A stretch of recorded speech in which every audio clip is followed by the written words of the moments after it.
my name is Schyler Church. I am a California real estate broker as well as a member of the education department at Accredited Real Estate Schools. We offer those course requirements to be eligible to take the state exam in California, but also varying levels of preparation to make sure you're prepared to pass that state exam. So today I am on our website of accreditedschools.com, and I wanted to do some sample questions that we have and go over it and help you prepare, and also maybe give you a little bit of a detailed explanation. So when you're on our website of accreditedschools.com, you can do a lot of things. You can look at our options that we have for salesperson licensing, broker licensing, exam prep only if you're looking to renew your current real estate license, if you're a student and needing to test. But also we have varying levels of also information, and one of them is our sample questions. So we have 25 sample questions for our state exam preparation practice question program, and I was wanting to go through those with you today. So, and if you like them, you're able to go to our website and look at them. I'll have that link below. And if you like the program and you want to order it, you can order it here, or if you want to see our other options, you can always look at it on our website. But today we are going to do 25 sample state exam preparation practice questions. So 25 questions. Let's go through this. And this always randomizes when you do it for this sample one. So just know if you do go to our website and you notice it, there will be, it may be in a different order. So a non-licensee purchases a home himself, knowing he can immediately sell it for more money. Which of the following is most correct? He can be punished. This is perfectly legal. Illegal. None of the above. We're talking about a secret profit here, and as a non-licensee, can you make a secret profit? Yes, you can. But with a real estate license, you are unable to make a secret profit. That is illegal. So this question is saying somebody that doesn't have a real estate license knows that they can make a secret profit. Well, because they do not have a license, this is perfectly legal. Perfectly legal. Why is that? It's because they don't have a real estate license. A non-licensee can purchase a home for a below market price and then resell it at market price, therefore realizing profit. And it's called a secret profit and legal for non-licensees. A real estate licensee cannot make a secret profit. So that's why sometimes investors do not want to get a real estate license, depending if they were going to buy a property for a low price and then immediately turn it around and sell it for something higher without doing any work. With a real estate license, you have to disclose that you'll be making a profit. So there we go. Question 2. A broker cannot remain silent when a material fact is only known to him, keep a trust account for earnest money deposits, keep $200 of his own money in his trust account, give funds to the buyer or seller if disclosed to both. Well, let's go through it. So a broker cannot, can they or can they not remain silent when a material fact is only known to him. So a broker has to disclose all material facts, especially when it's only known to him, but it has to be all material facts. So a broker cannot remain silent. This looks to be the correct answer, but let's verify. A broker cannot keep a trust account for earnest money deposits. No, a broker can keep a trust account for earnest money deposits. A trust account is usually for earnest money deposits as well as rents and security deposits collected in the course of property management. So that would not be the correct answer. Keep $200 of his own money in his trust account. So a broker can do that. They can only keep up to $200 of their own money in the trust account to service the accounts, and they would not be guilty of commingling. So that is not the correct answer.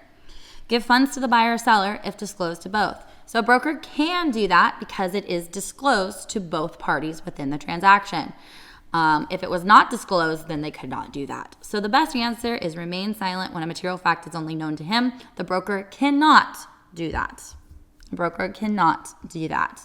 Broker cannot remain silent when a material fact is only known to him. The broker must disclose all material facts known to him regarding the property. The other answers are incorrect because 1, broker can keep a trust account for earnest money deposits. 2, broker can keep up to $200 of his own money in his trust account to cover the costs of the account.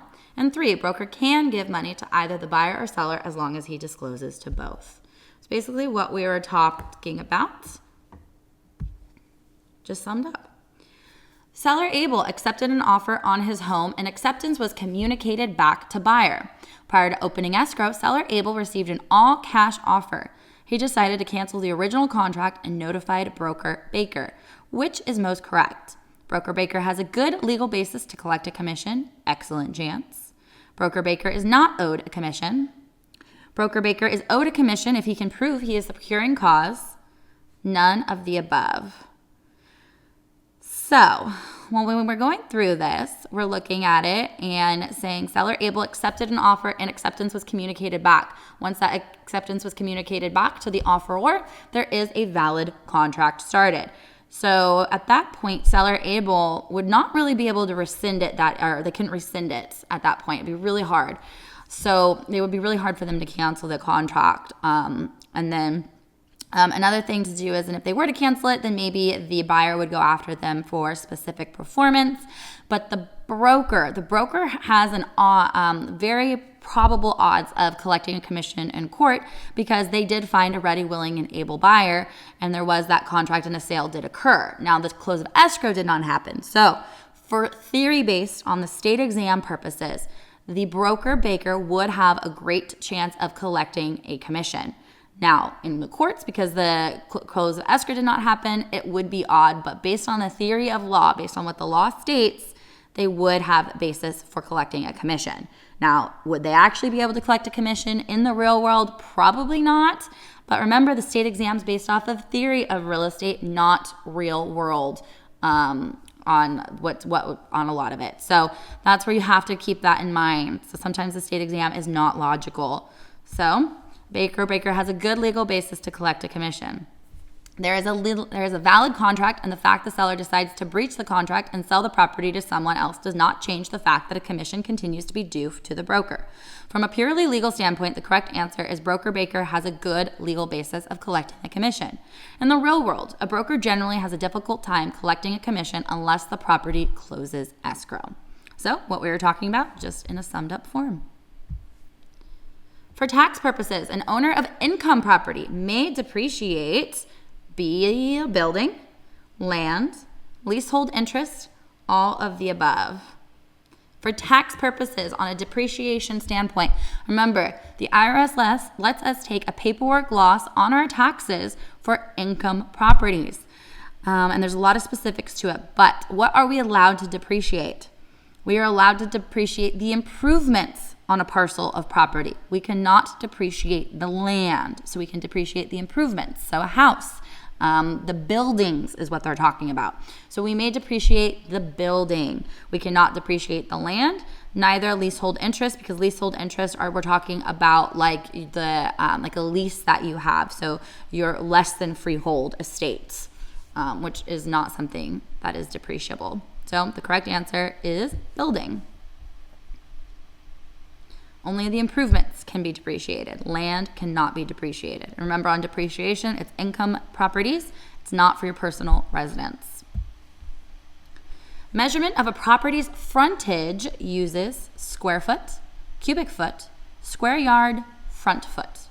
So it's kind of in the word here, but you need to know what frontage means. So the property's frontage, so if you're looking at like a retail store, the most valuable space of the store is going to be the window space that is accessible to the street, where the entrance, so people that are window shopping can see you. So the property's frontage uses the front foot. Measurement of the property's frontage will be considering the front foot. So what is actually in the front of the space? Which of the following would be exempt from fair housing laws? An apartment rented through a leasing agency, apartment complexes built to accommodate the physically handicapped, a landlord renting a non-owner-occupied condominium, an owner renting out 4 rooms in a single-family dwelling occupied by owner. Well, remember, you cannot discriminate. The only exception and exemption to this is if you're renting to a boarder. What classifies a boarder? It's basically when the landlord, the homeowner, who is actually staying in the property and renting out rooms to other people. So the owner is still living in the property, then they can rent it out and discriminate. So for instance, if a female owns the property and only wants to rent to other females, they can discriminate on that because of the fact that they are living in the property themselves. Now, if they were just a landlord renting out the entire property, they could not discriminate. So the best answer would be an owner renting out 4 rooms in a single-family dwelling occupied by an owner. So they're renting to boarders. A property owner would be exempt, not required to follow, fair housing laws if he lived in the property and rented out rooms to boarders, people who usually rent out a room in the home. If the property owner does not live in the property, then he would not be exempt and must comply with fair housing laws. The reason signatures are acknowledged on a grant deed is to record the grant deed, help title insurance companies find the document for recording, prevent fraud in real estate, allow for the grantee to cancel the deal within 3 days after close of escrow. So we're talking about a grant deed. This is the most popular deed that's used to convey real property, title to real property. And the most important thing to do on a grant deed is, if you can, to then to protect yourself as the grantee, the person receiving property, is to record it. But to record it with the county recorder where the property is located, it must be recorded. Or it must be acknowledged. An acknowledgement means that it needs to be acknowledged and verified in front of a notary public official. So you would do this to record the grant deed. It doesn't help title insurance companies find the document for recording. It doesn't prevent fraud in real estate. Well, it can help prevent fraud, but it's not the main reason why it's acknowledged is to record it. And allow the grantee to cancel the deal within 3 days after close of escrow. You cannot do that. So the main reason why the signatures are acknowledged is for recordation of the grant deed. Before a deed can be recorded, it must be acknowledged, signed before a notary public. Urban industrial properties are usually valued by the square foot, front foot, square foot acre, front foot acre, lot foot. Well, the question on this one is, we're talking mostly about warehouses here, urban industrial properties. Now, they're usually valued for appraisal purposes by the cubic foot. But when you're using it to value for leasing, you take into consideration the square foot. So the best answer would be something that's usually involving cubic foot, but that's not an answer option provided. So we're going to be talking about the square foot. Now, is it square foot front foot or square foot acre? Well, we don't care about the front foot. We don't care about how much space is towards the street. That's something that we don't care about on industrial properties. Industrial properties isn't looking for actual customer usage. So the best answer provided out of all of these would be square foot acre. Square foot acre. It's a weird question. Some of these questions don't make sense, but it's kind of what the name of the game is. And that's why we're here to help you. Which of the following can an unlicensed receptionist not do for a broker? Call for the broker, schedule appointments for the broker, advertise for the broker, file paperwork for the broker. What can an unlicensed receptionist not do? This is really important to know about the state exam of what you can and cannot do when you do not have a real estate license. It's a fine line. You have to be careful here. And the DRE is very, very specific on this. So what can an unlicensed receptionist do? Well, they can do clerical and administrative tasks. They can make phone calls. They can schedule appointments. They can file paperwork. That is totally okay. Now, an unlicensee, though, cannot advertise for the broker. They're not allowed to do that. However, there is an exception to this. The unlicensee can advertise for the broker if the broker was the one who actually wrote the advertisement and the unlicensee was placing the advertisement. But they couldn't just arbitrarily or without approval and supervision advertise for the broker. It has to be written by the broker, and then the unlicensee can then place it for the broker as an administrative clerical task. So an unlicensed assistant cannot advertise for the broker. The unlicensed assistant can place advertising the broker told her to write, but cannot actually advertise for the broker. Answer A is incorrect because an unlicensed assistant can call for a broker. Answer B is incorrect because an unlicensed assistant can schedule appointments for the broker. And answer D is incorrect because the unlicensed assistant can schedule an appraisal for a broker. So anything administrative and clerical, an unlicensee can do, but there is that fine line to walk. The seller is not responsible for representations and actions made by the buyer's agent, seller, seller's spouse. Well, we're talking about who the seller would be responsible for with representations and actions made by them, and who they would not be responsible for.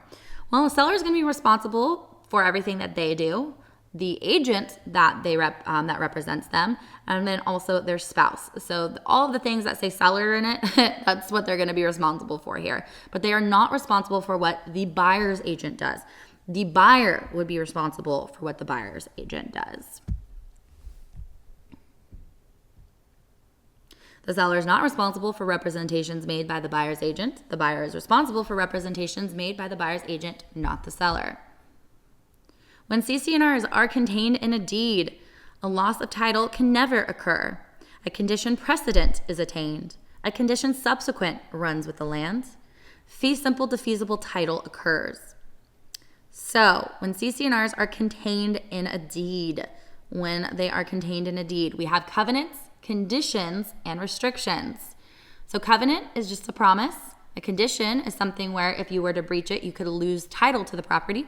And restriction, they usually file an injunction if you violate, if you violate your restriction. So a loss of title can occur when there are CC&Rs contained in the deed, so that would not be correct. A condition precedent is obtained. No, because when you have CC&Rs, it is a condition subsequent. So that is something that is subsequent. There's a condition to subsequently taking title, not precedently taking title. Doesn't precede taking title. So a condition subsequent runs with the land. Correct. So remember, CC&Rs are an appurtenance that runs with the land. And that appurtenance is something that's actually an encumbrance based on use. And this encumbrance is a condition subsequent. So CC&Rs are contained in a deed. It is a condition subsequent that runs with the land. And then fee simple defeasible title does not occur. So the best answer would be a condition subsequent runs with the lands.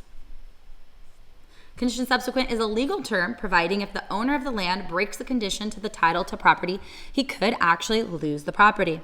The homeowners association can force the owner to sell the property to them so they can convert the property back to the use for which it was originally intended. So with the CC&Rs, it runs with the land, and it has that condition where you could lose title if you breach the condition, and or whichever condition you might breach, and then so that is a condition subsequent, and it runs with the land. The estimated period of time over which a property will yield a return on the investment above the economic rent attributable to the land itself is called the physical life, the economic life, the actual life, none of the above. So we're talking about the estimated period of time over which a property will yield a return on the investment. So will actually yield income above the rent that is attributable to the land itself. So we have something called the physical life and the economic life. Physical life is how long is the property standing, and the economic life is how long the property will actually derive income. So what we're talking about on the improvements here is the economic life. The economic life. We're not talking about actual age or effective age. We're talking about how long they'd be able to get a return on their investment, or the improvements will derive income, and for how long that will be is considered the economic life, and that is the correct answer. Economic life is the time in years that a building will be profitable. A building's physical life is the total duration of time when it is standing, even if it is not producing income. For this reason, buildings usually have a longer physical life than economic life. The economic life is shorter. So for instance, a barn might be standing even though it's super dilapidated. So it's the physical life is still continuing on, it's still standing, but it's not an actual usable condition to return income. So the economic life would be shorter than how long it's actually still, or than the physical life, because it's still standing, it's just not really usable and it won't be profitable. Which of the following is a legal contract which gives the holder rights to enjoyment and use of another's property short of an estate? Life estate, easement, less than freehold estate, estate for years. Well, just off of the process of elimination, 3 of these have the word estate in it. And we're looking for something short of an estate. So where you're able to enjoy and use another person's property, but it's not considered an estate. Usually when you're going to be thinking, if it was an estate, if you have just that stick of the bundle of rights of the enjoyment and use, you would probably have a less than freehold or a leasehold estate, which could be an estate for years. However, it's not an estate. It's not an estate.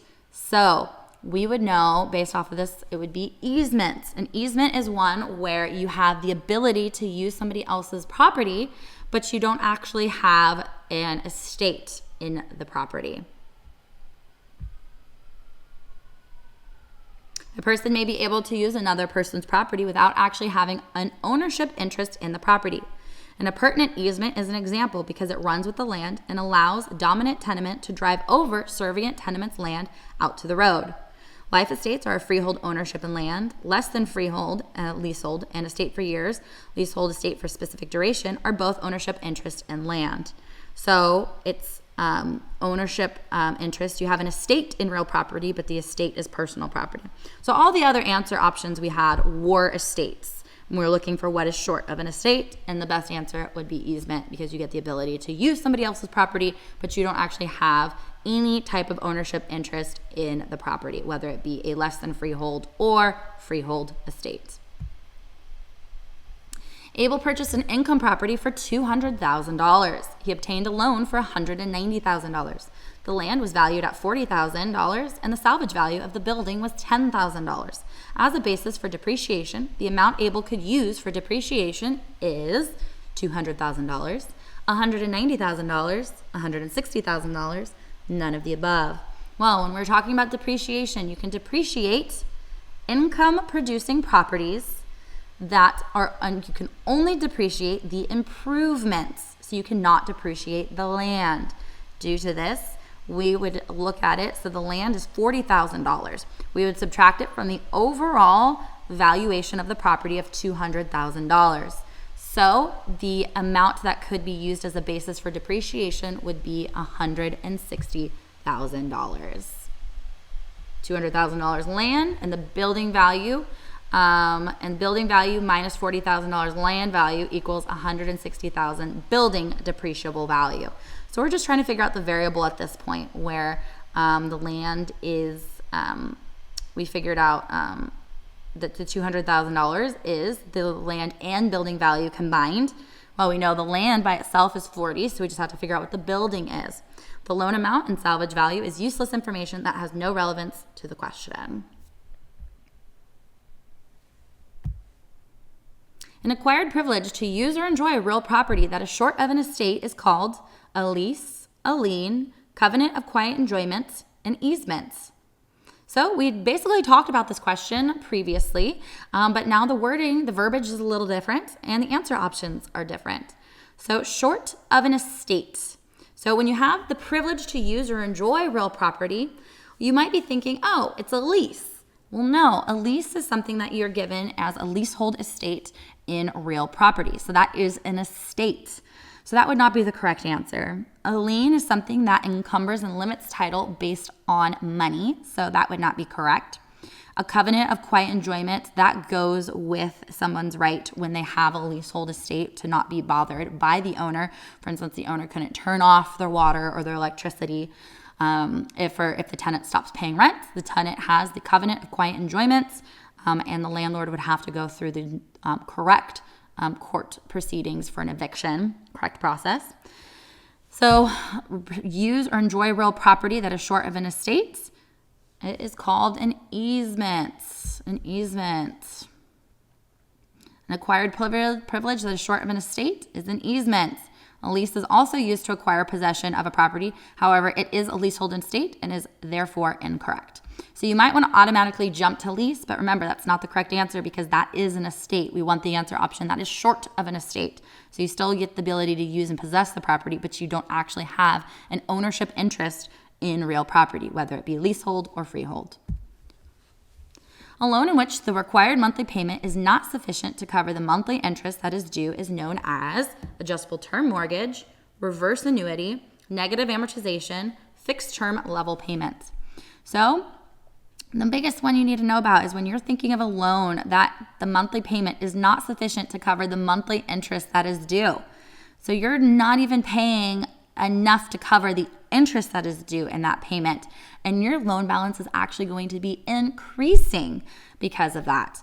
Well, that is called a negative amortization loan, a neg am. It's not even sufficient to cover the interest that is due. So you're having no principal reduction and your principal balance is actually increasing. Negative amortization. When the amount paid by the borrower is so low that he does not pay any principal reduction on the loan and doesn't even pay all the interest due, this is called a negative amortization loan. The loan balance on a negative neg am loan actually increases over the life of the loan. So the loan balance goes up. A home buyer would consider the following factors when applying the principle of substitution: earnings, use, structural design, all of the above. Well, we're looking here at a home buyer is using the principle of substitution. And what do they actually look at when doing the principle of substitution?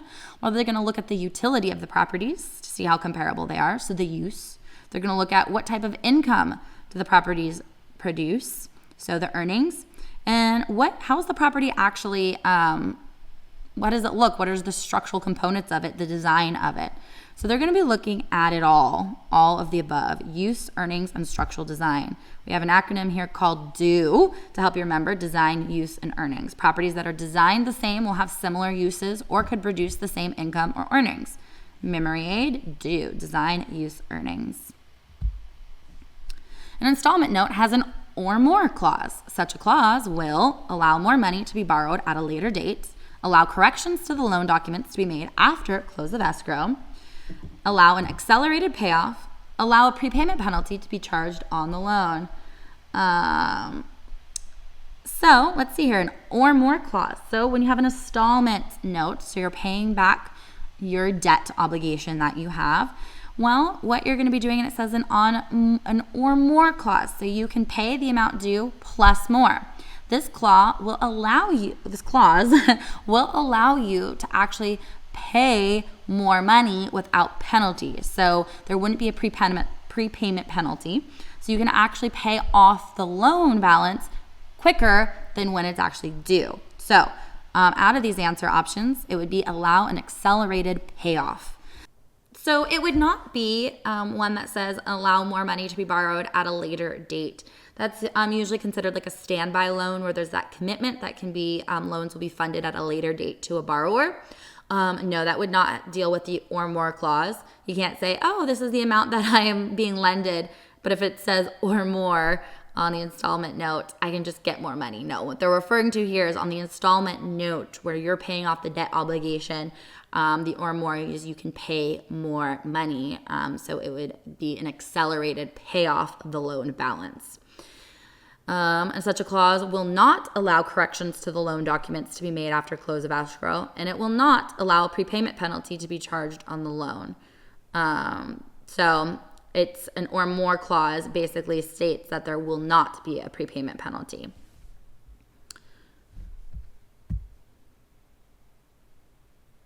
An or more clause on an installment note allows the borrower to pay off the existing loan balance at any time during the loan amortization period. In other words, there is not a prepayment penalty or other restriction preventing the borrower from an accelerated payoff.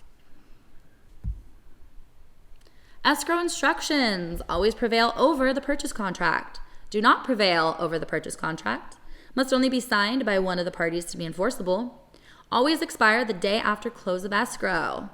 So escrow instructions, remember, these become the controlling documents once signed. Once they're signed, they're the controlling document and they take over for the purchase contract. So the purchase contract was the controlling document until escrow instructions are signed. So escrow instructions will always prevail over the purchase contract. That is the correct answer. As soon as the escrow instructions are signed, they will take precedence over the purchase agreement. Remember, this is just kind of like a reading comprehension exam as well. You have to be able to understand how there are different variations, the verbiage, how it changes, and how to approach the question. So prevail precedents. It's kind of just a reading exam sometimes. Real estate broker advertises that if a buyer buys from him or a seller lists with him, he'll pay the party $50 from the fee or commission he receives from the transaction. The broker cannot do this as it is a violation of the Business and Professional Code number 10176. Can credit buyer's escrow account with $50, but he could not compensate seller. Can give a rebate of commission to seller, but he cannot pay the $50 to buyer. So when it comes to this, a real estate broker can pay, can give money to the principals, whether it be the buyer or the seller, but they have to disclose it to all parties within the transaction. So the best answer is that the broker can do this. Now the best answer would be the broker can do this if disclosed to all parties, but that's not an answer option here. So the best answer would be they can do this, but it would you would want to disclose it. The broker can do this, however, it must be disclosed to the buyer and seller. Note, see your broker before doing this in the real world. You would not want to do that at all without speaking with your broker because it can muddy the water. A person enters into a contract and agrees not to terminate the contract for a certain period of time. This is called an option novation subject to power of attorney.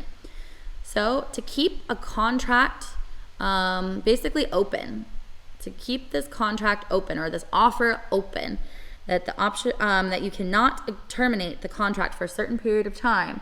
This is called an option. The optionor cannot, so the person that is actually giving the option to the optionee, they cannot terminate this for a certain period of time. And so if the optionee wants to exercise this option, the optionor must comply with it.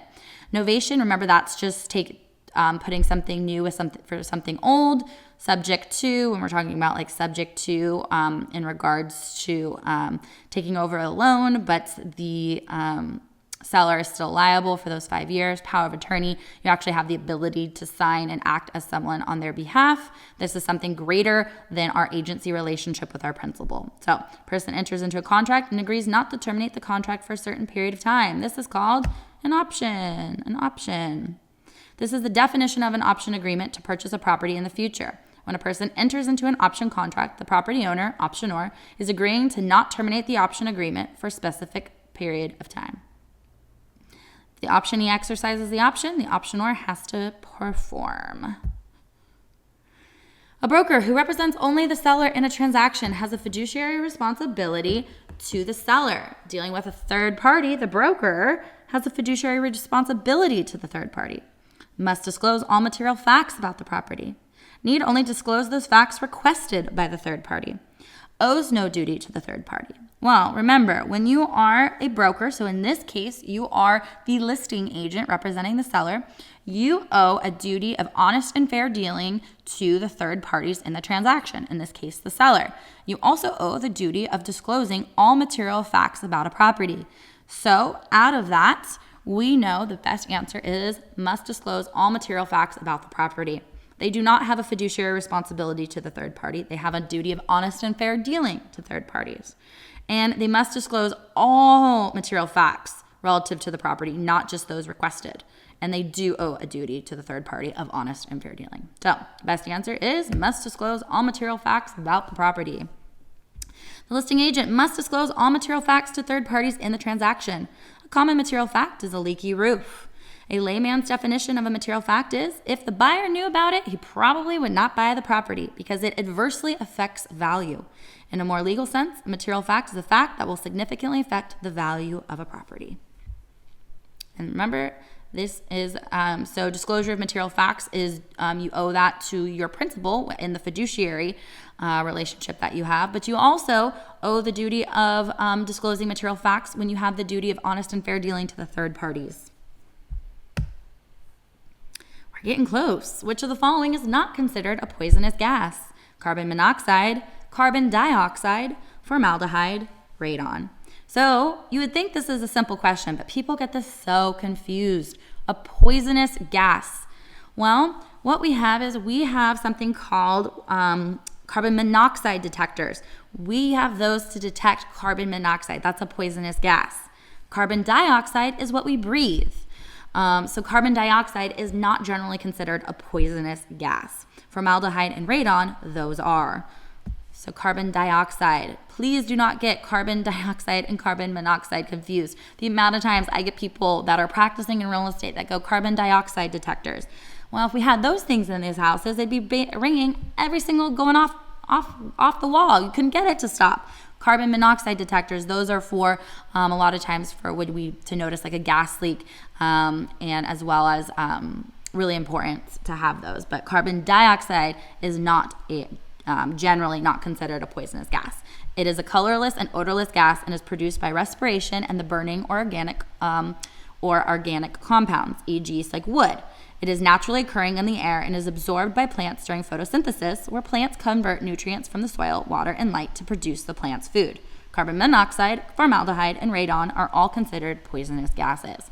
So please know this. You think it's a simple question, but so many people get dioxide and monoxide confused. What document gives the listing agent the authority to accept a deposit? Exclusive right to sell, deposit receipt, broker salesperson agreement, none of the above. So which of these are a listing agreement? Well, the exclusive right to sell. So when you get the exclusive authorization and right to sell, that is a listing agreement. A deposit receipt's just an old term for a purchase agreement, so no. And the broker salesperson agreement is between the broker and salesperson. It's not with the actual principal. So the best answer is the exclusive right to sell. This is a listing agreement that gives us usually the warranty of authority to accept an earnest money deposits on behalf of the seller.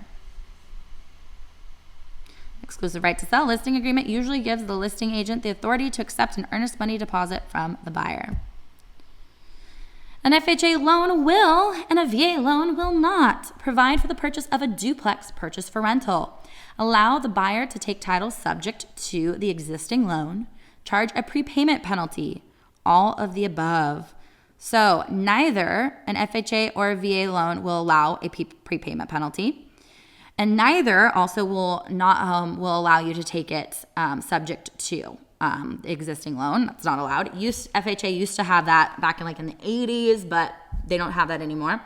So the best answer off of the process of elimination so far is provide for the purchase of a duplex purchase for rental. Well, FHA allows you to purchase 1 to 4 unit dwellings, whereas VA does not allow you to do that. VA has it restricted to your personal residence of a single family home. FHA insured loans can be used to purchase 1 to 4 unit residential properties. VA loans are used to purchase single family homes. Remember, FHA, Federal Housing Administration, they just insure loans approved made by certain lenders of 1 to 4 unit residential properties. Whereas VA loans, so that is the Veterans Affairs. So when you have a veteran, the government, the VA, is actually guaranteeing the loan on behalf of the veteran. So they'll step in, and they have that for single family homes. They do not allow like a duplex. Okay, so congratulations, you got 100% on these questions. If you want to give it a go, I have the link below. If you want access to our entire database of 3,600 practice questions, you can order it as well. I have the link too below, and it goes through all 7 areas of the state exam. It has pre-made exams as well that simulate the state exam. So it is very similar of a format of what we did here, but it is a little bit different. Thanks for watching. I hope this video was helpful in your licensing journey and your studies. If you liked it, make sure to give us a big thumbs up, as well as subscribe to our YouTube channel so we keep producing new content. But if you have any questions, or if you'd like to check us out for completing coursework to be eligible to take the state exam, or even for preparation to help you prepare for the state test, we have tons of options, and I have our website listed below. Otherwise, I'm Schyler with Accredited Real Estate Schools, and thanks for watching.